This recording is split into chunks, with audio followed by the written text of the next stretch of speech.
Good afternoon, everyone. My name is Zeplyn, and we have a very special guest here today. I mean, when I say special, I don't think people understand what this actually really means when I say special. Fresh out, he's home, the DMV loves it.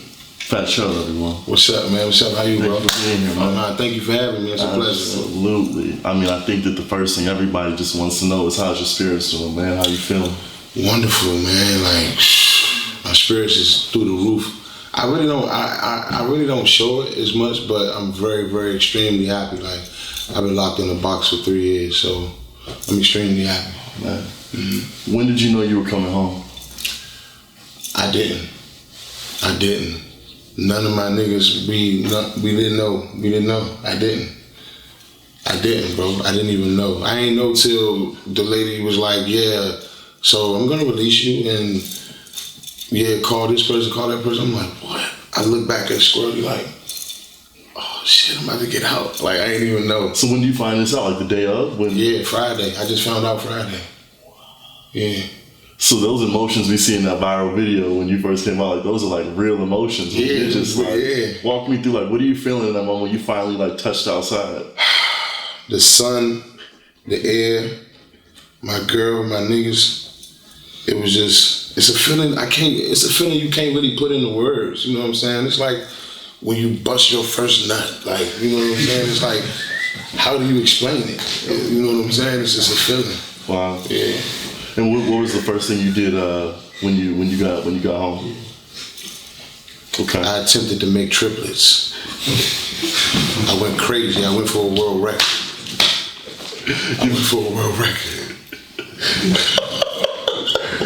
Her back still hurt. I'm telling you, man, I went crazy, man.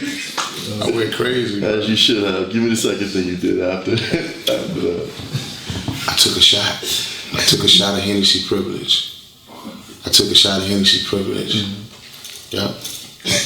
Mm-hmm. Give me then like the following like 24 hours. So like you're home now. Like, what did you get the studio first day? Like, what did you really kind of get into after? Yeah, we went straight to the stew, right? Oh yeah. We stopped at Legends. My big homie Leif, man, he got a shoe store out in Virginia, man. Make sure y'all shop at Legends too, man. He one of my close friends, you know, he showed a lot of love. We went through, chopped it up, sat down, ate, got some kicks for me and the kids and wifey, and just and then we went to the studio. Went straight to the studio. Yeah. Mm-hmm. Yeah, I remember Young Mo came on and he shouted you out in his freestyle. Yeah. I don't know if you remember seeing that. Yeah, I seen it. I was in my cell looking at it. Okay. Yeah. That's my brother, man. Shout out to Mo, man. I love him. I love him to death. Absolutely, yeah. He definitely, you could tell he really meant that from the heart. So to kind of see you all linked first day, and then I saw you was at the jewelry store too. Yeah, you got some jewelry on you. Yeah. I had to get my boots a piece, man. My homie Umar from Artisan, he made this piece for me when my little brother got killed. So I had to go pick that up and then put in an order for some new ice. You know what I'm saying? New Cartier. New shit on the way too, so you know I had to take him some bread and put some orders in. I got to come crazy. Iced out clean, man. Yeah, trying to, man. Absolutely, it's looking good. So tell me, when you were away, man, music, like what was it like for you? Were you writing, recording? I mean, obviously recording, but writing every day. Like, where were you at in the headspace as far as music? To be honest, I don't write, so I didn't write. You know what I'm saying? I just kept up with the times of where music was going. I listened to a lot of Schmirk, man. Dirk, crushing shit right now. And I been knew of the artist Money Man, but when I got locked up, like I was at this fair spot, we had Xboxes, and I bought this Xbox off this dude, and he had a lot of music on it, and I played Money Man, and I became a fan of his. Like, so I was just listening to music and shit, but as far as like actually writing, I ain't even write. I ain't gonna lie, I ain't write because I don't write. Like, I just get in the studio and just go. So, yeah. How'd you make sure to keep your mind sharp? Were you reading anything in there? Or? I read a lot, bro. Jail is extremely boring, bro. I'm talking about like, it's boring. Like, I read so many books, bro. Like, it's ridiculous. Like, give me some of your favorite ones that you read. My favorite authors are John Grisham, Lee Child, Eric Jerome Dickey is one of my favorite authors too. Donald Goins, Pimpin' a Gangster, Milking My Coffee by Eric Jerome Dickey, Sleeping with Strangers, Waking with Enemies. But my all-time #1 favorite author is John Grisham. Like he my favorite author. Like, you know, you ever heard of John Grisham? I haven't. Oh man, I'm really curious. Like, what's some of the books that he's written that you? Have you seen the movie A Time to Kill? With Samuel L. Jackson when they raped. You know, he wrote that book. Wow. Yeah, he wrote that book. He wrote.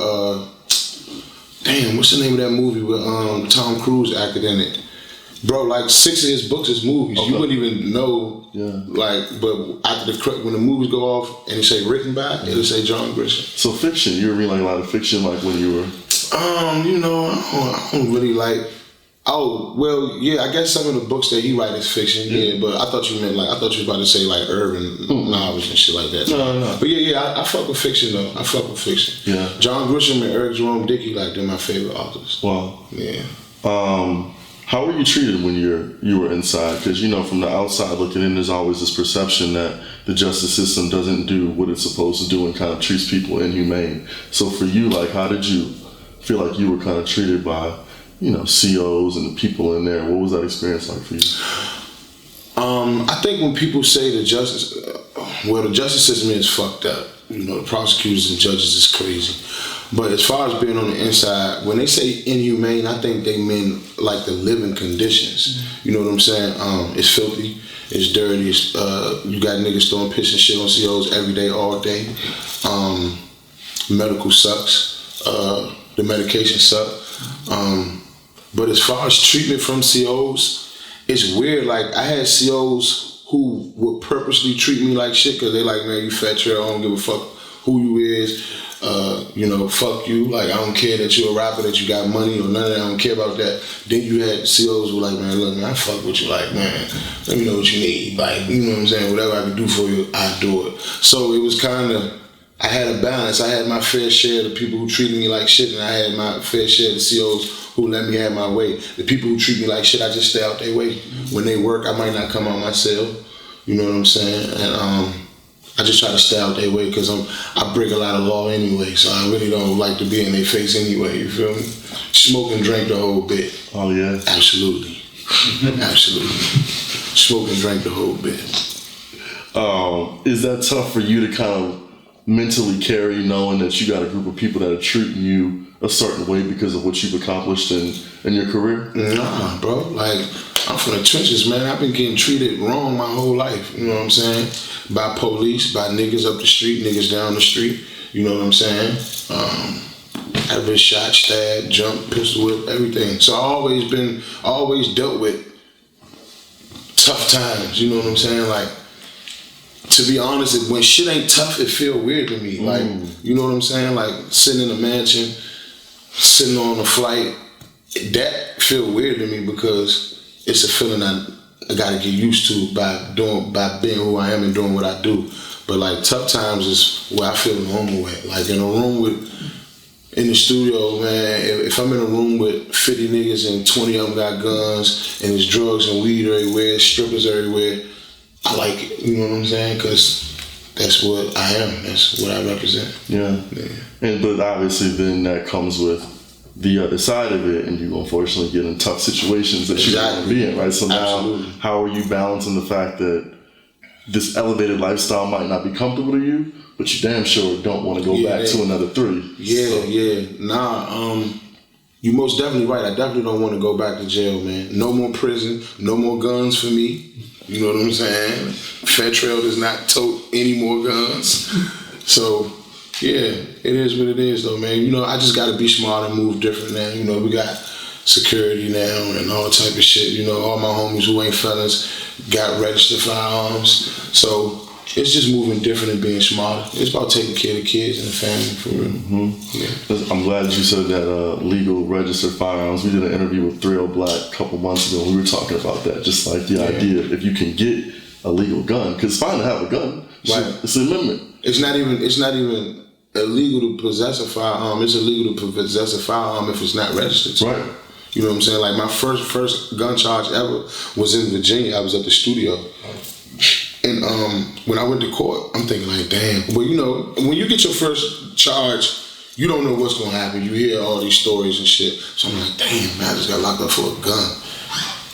I went to my court date and the judge was like, yeah, since your arresting officer is not here, I'm gonna give you a $1,000 fine. Matter of fact, no, since he didn't show, I'm gonna give you a $500 fine. You're free to go. And I was like, what? And then that's when it dawned on me, like in Virginia, you could carry a firearm. The only reason why it just wasn't registered to me, but it wasn't reported stolen either. So it was just a fine. You know what I'm saying? So had a lot of Americans known that you could carry firearms if you go get registered for them, it'll be a lot of dudes on the street. Mm-hmm. It'll be a lot of dudes and females on the street. Yeah. You know, one of the questions that you know, folks are super interested in is regarding like music, like your musical situation right now. Signed, independent. Mm-hmm. Where are you? I'm independent right now. I got out of my contract with Maybach, but you know, Rosetta's still my big homie. You know what I'm saying? I still got keys to one of his cribs in Florida. That's my brother for life. You know what I'm saying? We do got some new deals on the table. I was just telling Angie that, like, you know, I don't really care if I'm signed or I'm not signed. I just want the money, to be honest, man. Like, the rest of that shit I don't really care about, to be honest. You know what I'm saying? But right now I'm not signed. I'm looking into a lot of different situations, a lot of deals on the table though. Yeah. How do you think mentally you're looking at approaching your musical journey, you know, kind of this time versus some of the things you did earlier in your career? Because obviously you're smarter now, you know the game a little bit more. What are some things that you feel like you want to do to help elevate yourself more? Work harder. Mm-hmm. I need to work harder. Less fun and more work. You know what I'm saying? That's it, man. I just want to work harder. You know, be more consistent with music. I definitely want to be better. And that was one of my biggest downfalls, was just too much fun. You know what I'm saying? Too much fun, man. You know, making music and being famous and doing shows and going on tours, it's fun. You know what I'm saying? So you could get sidetracked. Like, it's easy to get sidetracked. Like, it's bad bitches all over the world. Like, I thought I still think DC has the baddest bitches in the world. Mm-hmm. But man, them Texas hoes. Louisiana. Everything big in Texas is what they say. Oh my God, man. Man, I had this. Oh my God, man! Look, yeah, but you know, it's not to go off track, my man. No, go ahead. It's all about to take me here. People want to hear from you, man. Go ahead, man. Nah, but listen, it's easy to get sidetracked with this lifestyle. It's a lot of money. It's a lot of women, and you know, when you get off the plane and somebody say, "Oh shit, they go Trel," like, I think that do something to you. Like, some people don't care. I know a lot of people who don't care. Wale hates pictures. You know what I'm saying? So. But me, I love it. Like, I love stopping, chopping it up with fans. I love it, bro. Like, that's just me. Yeah. Mm-hmm. But obviously now, as you said, you know, you got to kind of move a little bit with more intention and more purpose. Yeah, right. Now that you're home, that sort of thing. Are you staying in DMV? We staying in DMV area? Are you thinking about moving? How are you? You know what? That's one of the biggest debates that me and my team is having right now. Because, and I feel the same way too. We all think that I could stay out of trouble if I moved to like a Georgia or a Dallas or something like that. You know what I'm saying? I already lived in LA. LA is cool, but LA is like a get in, get out spot for me. Like, I can't take LA for too long. Traffic, I can't take LA traffic. You know what I'm saying? Atlanta, I can't take Atlanta traffic. Like, it irritates my soul, bro, to sit in traffic. You know what I'm saying? Like, I done had a lot of homies die in traffic too. That's why I hate sitting in traffic. DC jail call right here too. You know what I'm saying? Shout out to all the men that's locked up. I'm doing an interview right now, man, but shout out to the whole 1901, man. I still take my jail calls. That's love. Yeah. So one of the things we did is we get ready to wrap up, and we knew you were coming through just because we knew you had a lot of fans, man. They had questions for you, so we put in our story and just had people write in questions. So that's dope, bro. Yeah. I never heard nobody do that before. So these questions right here is what the fans want to ask me? I can't wait to hear this shit, man. The ad names too, absolutely. I can't wait to hear this shit, man. All right, so question number one, talk to Trey. Do you feel like you missed the wave of DMV rap since you've been locked up? Missed it? Do I feel like I missed it? Do you feel like you missed, like, I guess there's a new wave, like a new sound. Do you feel like you missed out on any of that? Nah, man. I was in tune. You know what I'm saying? I was in tune with everything that DC was doing while I was locked up. Like, you know, people like to say that you can get anything you want in jail except for like literally a bitch in your cell. But you know what I'm saying? I was in tune, man. I was in tune with everything that was going on, bro. Like I saw everything. I watched all the videos. I listened to all the music, man. And so I don't feel like I missed it at all. I loved everything that everybody from DC is doing. I love it, man. When I started rapping, bro, it was like 6 of us, like literally. You know what I'm saying? Now it's a lot of artists, bro. So I love where DC is at. Is there any newer guys that you've seen or you connected with that you were excited to collab with or you want to? Yeah, No Savage jumped on the record for me while I was in. Shout out to No Savage, he did that for me. It's a lot of dudes, man. Manny going hard. Who else? Baller going hard. What's the dude? What's the young nigga named Tall Slime? Baby J-Mo. Mm-hmm. He go crazy. You know what I'm saying? It's a lot of young artists I want to work with, man. And you can't forget my little homie 2-3 Racks, man. My little homie 2-3 Racks, man. He going crazy. He going nuts, man. You know what I'm saying? And you know, of course, my little homie Z Wayne, man. I love his music to death too. So yeah, it's a lot of. I can't wait to work with him, man. Like I'm about to get in the studio with everybody, so we about to go crazy. I love it. Well, that was the second question. Somebody said, "Is he doing any features?" Yeah, I'm always doing features, man. You know, if you got some money, come holler at me. Now, how much money somebody gotta have in order to holler at you? Man, listen, man. You don't look like you're cheating now. Nah, listen. You know, they got to call Squirrely and Black about that. You know what I'm saying? I ain't gonna see, it's weird, right, as far as doing features and shit, right? Like, and I think I heard Lil Boosie say something like this, right? I'm a real street nigga, man. I was born poor. You know what I'm saying? So I really hate the idea of turning down money. I got a nigga that work in my camp named fucking Squirrely, and all he do is turn down money. And it upsets me. Like, it upsets me, like, how much he's willing to turn down some money. Like, I'm like, bro, because, man, you might catch me on the road, man. Like, you might catch me on the road. If I'm feeling good, right, I just ran up 150, 200 racks. And I might bump into you at the mall, right? You say, Trel, I'm trying to get a feature, man, but hey, man, look, man, I got 8,000, man, that's all I can do. I'ma take it. You know what I mean? I'm a real street nigga, man. Like, I used to sell nicks and dimes and shit, you feel me? We used to rob people, knock them out, take their watches and shit. So I really don't like to leave 8,000 on the table. I really don't like to leave 20,000 on the table. I really don't like to leave 15,000 on the table. I know that I could do something with that money. You know what I'm saying? I know I can do something with that money. I got a lot of niggas out the feds and state penitentiaries and shit. They can use that money. You know what I'm saying? It's children that's starving, that's missing meals, homeless shelters, it's homeless people sleep. It's people that could use that money. So I hate the idea of turning down money. So the prices vary.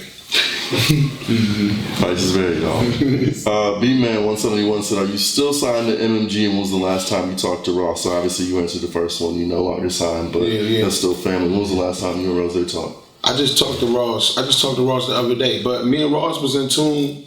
Like I said, I talked to Ross. When I was locked up, I was talking to Ross. I was on FaceTime with him, you know what I'm saying?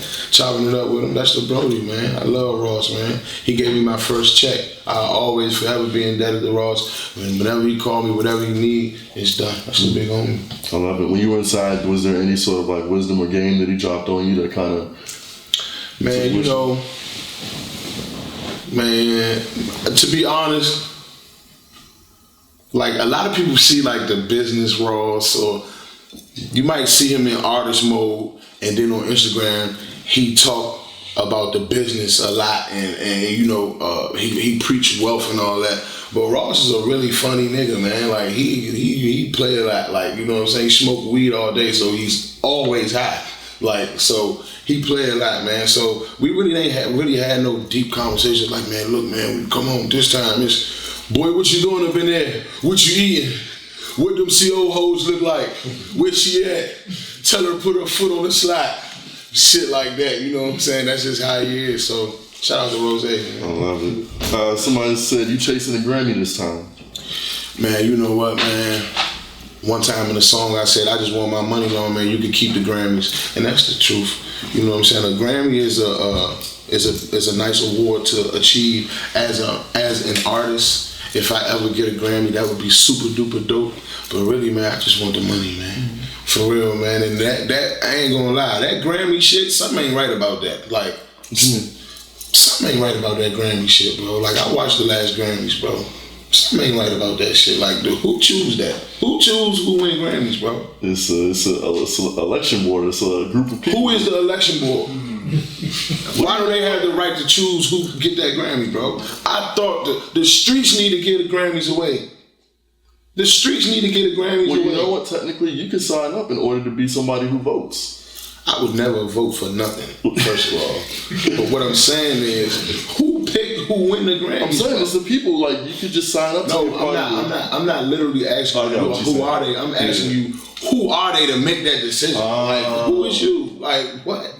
That's who you chose to get a Grammy to. Right. It's fixed. Okay. It's fixed, man. I'm convinced, man. I'm convinced it's fixed, bro. That's a good point. I think That's my take on it. I just watched the Meek interview where he talked about Billboard as well and how he felt like that was kind of those charts were kind of what's the word, like manipulated, like even the Billboard charts. I don't know that for a fact, but I can believe it, bro. It's a lot of I really don't put my focus and attention on it, but it's a lot of weird shit that go on in the music industry that I have no understanding of why it's happening, and I sneaky don't care. But at the same time, I'd be like, that's wild. You know what I'm saying? Like, I'd hear some shit going on, or I see some shit happening, I'd be like, that ain't law, but whatever. It ain't my business for real, but that's goofy. You know what I'm saying? So it's a lot of weirdo shit going on with the music industry, bro. That's why I stay in my lane and I do my job. I go collect my bag. I do what I gotta do, and then I get the fuck out the way, man. I really go lay up in some pussy and be in the trenches with my men, like, cause the music industry is goofy. That's real. So Free Jacob asked, he said, anything you want to let the next youngin' know on how to avoid trouble? Get a license. Get a gun license, man. Get a gun license, man, and move to one of these 420 friendly states, man. You know what I'm saying? Like, I don't know what else to say, bro. You know, trouble is always around the corner, and you know, as African Americans, we are targeted a lot by law enforcement. So, man, you know, staying out of trouble is so hard, bro. It's so hard to do. Staying out of trouble is so hard to do. I got PTSD from fucking police, bro. I be so scared, bro. You hear me? Like, I be so scared. If the driver go too fast, I be scared. If something don't look right, I think every car is a police car. I think everybody the police. I'm just annoyed, man. So I don't know, man. Just get a gun license and move to one of them 420 friendly states. Okay. And finally, somebody cold-heartedly said, how does it feel to be home, and when does he plan on releasing music again? It feels great to be home. It feels good to be home. It's a blessing, man. You know, a lot of niggas don't make it home. A lot of my homies got life. A lot of my homies got 30 years, 49 years. One of my homies got 88 years. One of my homies, my nigga that just tatted my legs up and shit, man, they gave him life plus 20. You know what I'm saying? I was in cell 12, he was in cell 13, right beside me. So you would have never thought he had that much time either though, you know what I'm saying? But nah, it feel good to be home. A lot of niggas don't make it home, man. And COs be killing niggas too, you know what I'm saying? So a lot of people don't make it home, bro, so it's definitely a blessing to be home. And as far as releasing music, I can't really put a date on it yet. We having some talks with a couple of companies about the rollout of the next project. I think I'm gonna name my next project Boosters Keeper though, for sure. You know what I'm saying? So rest in peace, Booster, man. Long live the king too. But so I can't really put a date on when the next tape about to drop. But I've been in the studio every night since my release working on music. Love it. Yeah, I love it, man. Well, as we get ready to close, man, you know, people, they're happy to see you. What's like the welcoming, you know what I mean? Like, is this the first thing you've done on camera since you've been? Yeah. Okay, so like, we're gonna get this out ASAP to the people. Like, let them know something, man. Get it out to them, man. I love all y'all. Thank you for your support. I kept all my letters. I kept all my fan mails. I didn't keep a lot of the pictures, though, I'm gonna be honest. Like, I wasn't really feeling male fans sending pictures. I'm gonna be honest, I ain't understand it. I read every letter though. I read every single letter. I kept them all. I still got them. And so a lot of them I read more than once just for the motivation, man. Just to know that somebody was thinking about me, and just to know that I got support from strangers all over the world. It's a good feeling, you know what I'm saying? Like, music introduced me to a lot that I ain't know about being from the streets, you know what I'm saying? And as a man, the older I get, the wiser I get, and I start to understand people more, male and female. So, you know, I love y'all. I appreciate the support, man. Make sure y'all keep turning up with me, man. And we about to fuck the streets up. You already know. Well, Fat Trel's home. He's ready to get after it. He's not going back no more. Yeah, that's all. Good to have you, brother. Yeah, thank you, man. Absolutely. It's a wrap. Yeah.